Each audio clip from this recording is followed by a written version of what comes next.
Hello and welcome to the SDRealness Podcast, brought to you by Sales Development Revolution, where we talk with practitioners about their take on important topics in the space. I'm Grayson Fulbright, and here with me is my co-host, Alex Ellison. Hey, everyone. This month, we're focused on becoming a leader in the SDR role. And today's topic is about building personal brand as a rep. And joining us for this conversation is Nikki Ivey, co-founder of SDR Defenders, which is a community on a mission to transform the way companies perceive and invest in their SDRs. Thank you so much for hopping on with us, Nikki. Hey, thank you. I'm so excited to be here, especially around talking about this topic. It's something that's very close to my heart. And I hope I'm able to shed some light on something that'll help a few SDRs advance their careers, or at least be having more fun while they're in their current role. Awesome. Yeah, and we're so glad to have you on. To kick off and sort of frame the conversation, Nikki, I want to get your whole take sort of on building that personal brand. You know, why should you do it as an SDR? What does that involve, and what does that process look like within an organization? I love this question. And there's a long answer. I'll try and give you the medium one here. But the story of my career has been, just genuinely building relationships with, folks that I'm working alongside and folks that I'm working, for. And that being, and those impressions that I'm making and the work that I'm doing being the reason why those relationships are so sticky, and being the thing that has helped me get from one, level and one goal to the next. There hasn't been a single other factor besides brand and reputation that's opened as many doors for me. So when I think about SDRs or folks starting their sales career, unsure about whether or not it makes sense to pay attention to your brand, I got to step in and be like, yes, it makes perfect sense. And it's absolutely necessary, mostly because that reputation, whether you're in control of it or not, it exists. And so it's not a question typically of, do I need to have a personal brand or not? You have one. It's to what extent am I controlling the narrative that precedes me? And once you start to do that and really take your career into your own hands, it can start to open up possibilities for you internally at the org that you're at. Or, it can make it easier if you find yourself in the market to switch organizations. I think that's a really good point. And I think, reps being kind of that entry level role, or at least a lot of companies perceive it as an entry level role. I feel like that sets them back in learning how to actually build a personal brand. It's almost like there's a gap there where, they learn the basics of sales and they learn the business acumen they need to succeed in their role.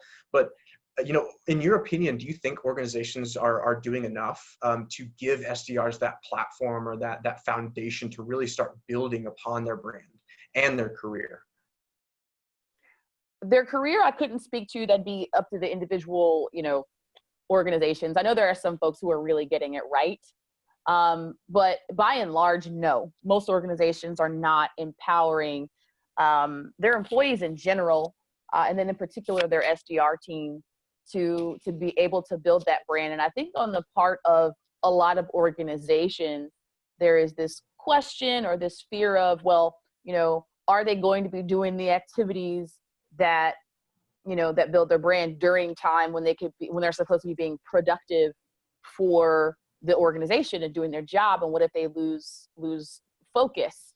And that has led to, things happening like, folks telling their SDRs they're just straight up not allowed to post anything other than what the organization is putting out, and just having individual people pushing collateral and content that's coming from, a one-to-many style message from the marketing department. And, you hate to see it because the position that puts those folks in, right? When we think about what the average tenure is of an SDR, and when we think about, what the perception is of that role in the market, it puts them at such a disadvantage if they do want to advance their career outside. Early in my career, I was there was an MDR role, but an early career prospecting role. And I was crushing it, but at that organization, the ISR roles and the AE roles didn't exist, right? They were held by people who had been with the company for years and years and didn't have any desire in moving out of those roles. So the only way I was going to be able to advance would be to go outside of that organization. But I didn't have a network to speak of because all of my content and all of my brand was wrapped up in what I was selling as opposed to who I am and what I had been learning while I was in the role. And so you sacrifice this golden opportunity, to really talk about the things that you're learning about the entire, go-to-market function, about all of B2B revenue from that SDR role, to be able to talk about it with a sense of authority when your organization isn't supportive. But the fact is, and call me a rebel, right? I don't know that they have to be supportive. Now, I'm not telling anybody to break rules or laws, but what I'm saying is recognize and understand that your career is in your hands and you have every right to say, look, yes, I'm an expert at talking to my ICP about the thing that I'm selling, but for the vast majority of us, the thing that I'm selling isn't necessarily, the same thing that I'm building this other skill set in, right? Which is, like I said, sales and revenue. And so if you want to be talking about that expertise that you're building, it can butt heads with, the message that, say you work in construction, right? And your company wants you to be constantly talking about construction on LinkedIn. And you're like, no, I don't want to be the expert in that. I want to be the expert in the skills I'm building in revenue for my career. It really can create a lot of tension. And so that's why one of the things that we do at SDR Defenders is seek to, take submissions and contributions of content from SDRs so that they have a place to have their content read and distributed and have their voices heard without having to, depend on LinkedIn, the algorithm, and what their leaders are telling them that they're allowed to post. That message really resonates with us over here at SDRev because we see the same thing. We see SDRs that are sort of stuck within the organization and maybe all they post on LinkedIn is like, oh, here, I shared this thing that my company posted because that's all I feel like I can do. To sort of point this in a direction more towards the SDRs, you covered a lot of the common mistakes that the organizations make sometimes when they're sort of holding these SDRs back, things like that. What are some of the common mistakes that SDRs you see making on a regular basis that you just wish when you see it, you could go, hey, just don't post it like that or change it this way, things like that? I think that it can be really easy to fall into the trap of adopting a formula that looks popular on the platform that you're posting on. And for most SDRs, most of us, that platform is LinkedIn. So if my favorite LinkedIn influencer, or influencers now, it's Insta. My favorite LinkedIn influencer or, guru, or just a leader that I really look up to and admire, is having success. And I see, wow, I want 1,000 reactions on my post. I want, 100,000 views on my post. You can fall into the trap of, without having a lot of, expertise behind it and without having any strategy beyond, copying what the person that you look up to is doing.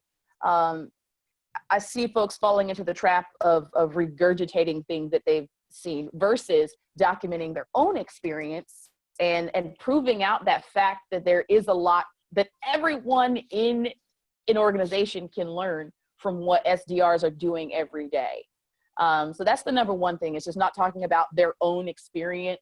When I read these, I picture a kid with his dad's business jacket on, but it's too big for his hands. And he's like, hello, I'm the boss here. And it's like, hey man, first of all, that's insulting to the people that did develop expertise and take their time. and it's insulting to you because it's placing not a high enough value on the things that you're learning and contributing today in your own right.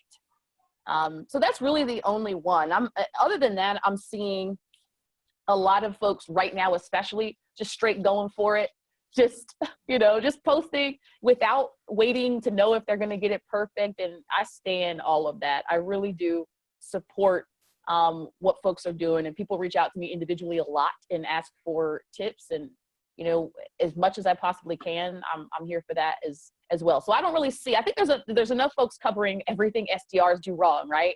If there was a drinking game where every time you see a post on LinkedIn that says, can you believe what this stupid SDR sent me? So look at this email, she must be an idiot, I mean, then they're not that mean, but that's the tone a lot of these posts take. And so, I make an effort to be a dissenting voice when it comes to that. I make an effort to be saying something positive, about what I learned as an SDR, because most of what I learned as an SDR that is helping me in my career now, and stuff that SDRs are doing every day just as part of the table stakes skill set. So I like more to talk about what I see folks doing right. And there is a lot of that going on. Shout out to folks like Stella Wu, who is leading in her own right as far as putting out content. Obviously, we all know Sarah Brazier, super SDR. But there are plenty of folks whose names we don't know who are getting it right and who are doing it for all the right reasons. And I mostly just celebrate those folks. Yeah, for sure. And I think it's just a product of SDRs being kind of new in their career and having to go through the ropes. And then B, this is like you said, I love that point that you made about, messaging for your organization and for outcomes that the organization wants is not the same thing as doing something for your brand and your personal kind of take and experiences on things. And I think as reps spend more time on it and detach themselves from this magic bullet kind of idea that, I just need one post to be popular, or that the right framework or the right format, and I'm just going to be famous. And moving away from that mindset and just spending the time to make it work, I think is really where SDRs are seeing a lot of successes, like you said. So to close this out, can you share any final advice or maybe some top tips that you've given other SDRs on how to build that personal brand and how to do it in a way to where they can also grow as a professional? Yes, I can. And the good news is there are a lot of levers to pull here. I have to start by saying the number one thing you can do to build a great personal brand is do good work. Prioritize that over everything. I think it's important that you mentioned, that sometimes folks have little stars in their eyes and they're like, I want, all these leaders I look up to know my name, and that'll come. Right. But what really is important is doing good work so that you can speak from it gives you the confidence when you do good work to speak from a place of authority on something, even if you don't have the title, even if you don't have years and years in the role. So I'd say do good work so that you have the confidence to speak about these things and you don't feel like, a fakey baker. And then don't be afraid to try things when it comes to this. And I know maybe folks are expecting more, tactical, do this in your LinkedIn profile, or don't do that in your post. And there's a bunch of formulas and frameworks that can help with that. I'm happy to help with that if folks want to reach out to me individually. But I think the point of it all is to start with the one question for anybody who's posting on LinkedIn or who's building a brand.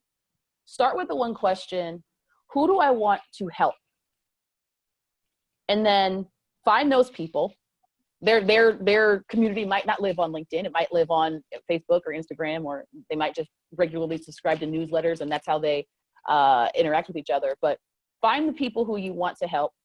Spend about at least a month just following along with their content, listening, commenting thoughtfully where you can, and then put out posts that speak to those people, and not just the problems they're having that your product solves, but that speak to what the experience is like within that industry for the folks you want to help, and just be as sincere as you possibly can. You know, do that consistently and build the relationships that will come with that. And you're on your way. Everything else is noise. Everything else is fluff, right?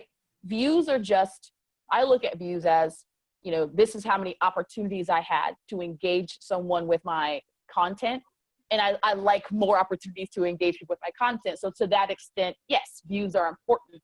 But outside of that, put it out of your mind. You know, worry about who am I going to help? What do they need in terms of a resource? How can I fill that void for them and really fellowship with them and build those relationships, folks? Because again, the moral of the story is relationships are revenue. So get out there and create those connections, believe in yourself, start feeling yourself. You are, if you're an SDR, then you're responsible for the group of people who at world-class organizations is putting up usually 80% of the dollars into the pipeline. So those should not be the same people who are feeling, you know, less than. Those should not be the same people who are unsure as to their value. You're that person, you're that SDR. Trust that.